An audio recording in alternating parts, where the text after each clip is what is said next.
There is an ongoing debate about the impact of frequent lockdown drills and what they are doing for the mental health of students. North Carolina law requiring school districts to have at least one per school year, but some students and parents are left with emotional tolls that they are just struggling to work through after these drills are over. WCNC Charlotte's Shamaria Morrison joining us live from West Charlotte to talk about this. And Shay, you are saying that there are ways law enforcement can work to reduce the trauma of these events? Yeah, that's right, Vanessa. So I spoke to a school safety expert and they said it's actually a simple solution. It's having simple lockdown procedures. So saving any theatrics, not doing that. And they said this will allow for students to be safe physically and mentally.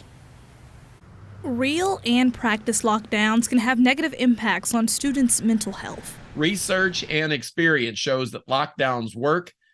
People with ill intentions, gunmen, have a limited amount of time. Their adrenaline's pumping. They know that they have to do what they intended to do quickly. But safety experts say there's a way to reduce trauma during these drills. School shootings are a low probability, high impact incident. We don't want to go over the top, create more trauma and stress and anxiety for something that is more likely than not to occur.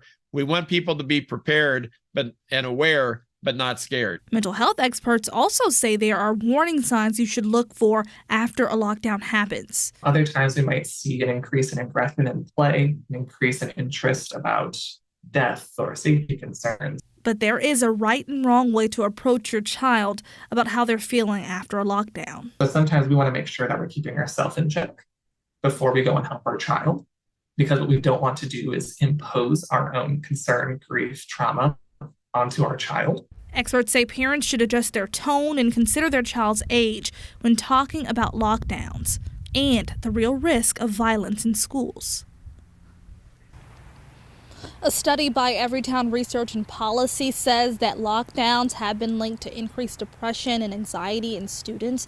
And so mental health experts tell me when you're talking to your child, again, that tone should be something that you are checking. But also, if they're just not ready to talk at the time, let that be that. But just make sure that you're open and available for them when they are ready to speak.